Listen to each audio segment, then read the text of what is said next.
When asked the question of which fast food chain has the most stores, many people would instantly say McDonald's. And today, they'd be right. But Subway was top of the pile in 2021 with over 44,000 locations worldwide, and originally overtook McDonald's as far back as 2002. Subway's franchise fee is just $15,000, and the total buy-in investment ranges from $116,000 to $263,000. Whereas with a McDonald's franchise, the initial investment is between $1 and $2.2 million.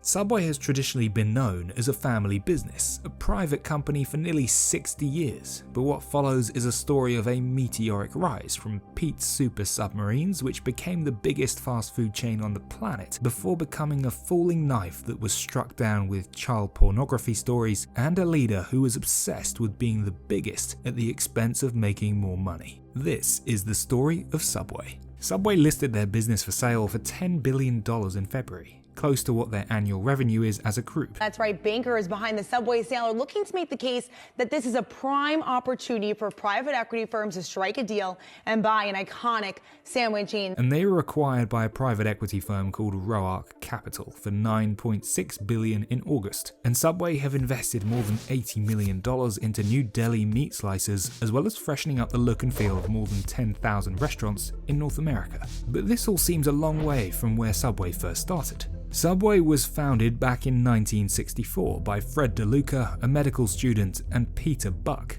a nuclear physicist. Buck gave DeLuca a $1,000 loan to open a submarine sandwich shop called Pete's Super Submarines in Bridgeport, Connecticut, with the slogan, "Try one for Pete's sake."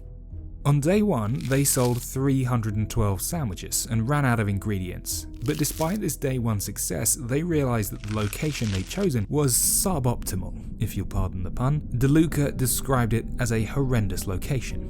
But instead of closing the store, they opened a second one in Fairfield to expand their coverage, but also to advertise for their other store. Shortly after, the pair opened a third and fourth store.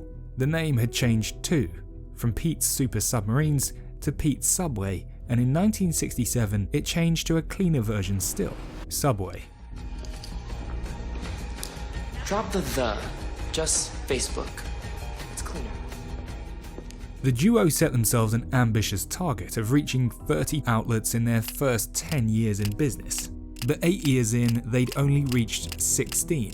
This led to a pivot and possibly the best decision they'd make for the future of the business. They started to sell franchises. They named their franchise business Doctors Associates in a nod to their past, but it created explosive growth, with 100 Subway stores reached by 1978 and 300 reached just 4 years later, in 1982.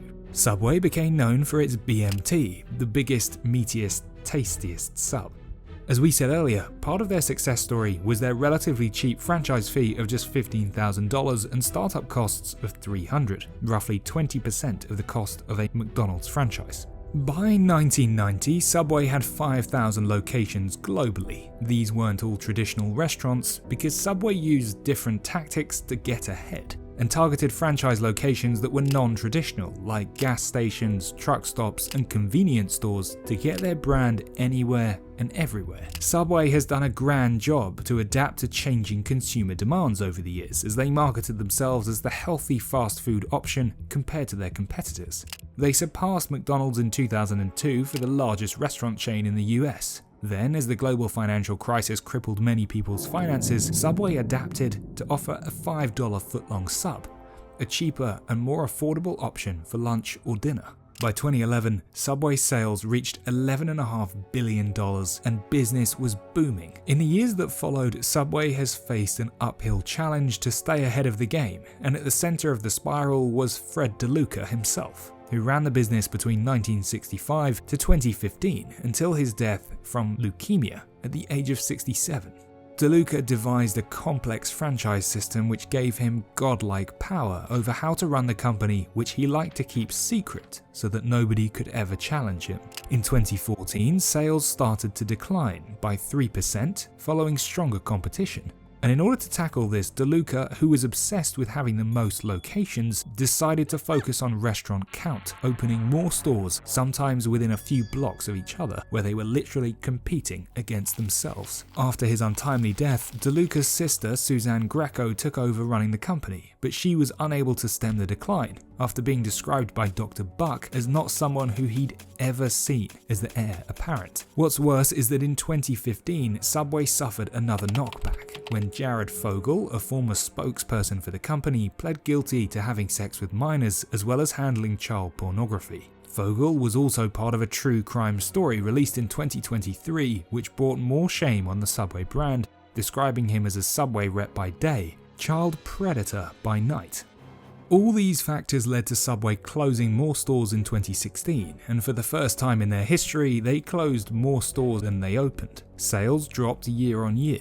The depression goes on, with another 1,100 stores closed in the US alone in 2018, and a further 1,000 closed in 2019, with revenue dropping again to $10.2 billion, down from $18 billion at its peak in 2012. In 2019, to curb the decline, Subway hired John Chidsey, the ex-CEO of Burger King, to run the company and the first CEO from outside of the two families. Chidsey had worked wonders for Burger King in the 2000s to turn the chain around and sell it to 3G Capital in 2010, perhaps a sign of what was to come for Subway.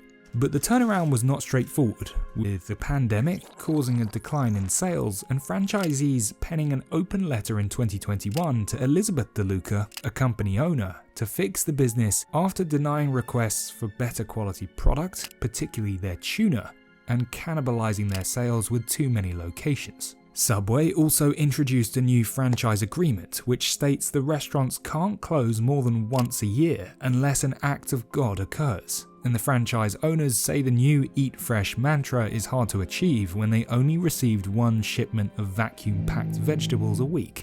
How fresh is that? Subway have tried to overhaul their menu, rolling out better bread, upgraded soups and meats, including better quality meat slices for franchisees. Their Eat Fresh Refresh has created a new menu of standardized sandwiches, and as of 2023, Subway achieved 10 consecutive quarters of positive sales. Chidsey closed unprofitable outlets, spent more on athlete-heavy marketing, and focused on online sales to navigate the pandemic closures and labor shortages.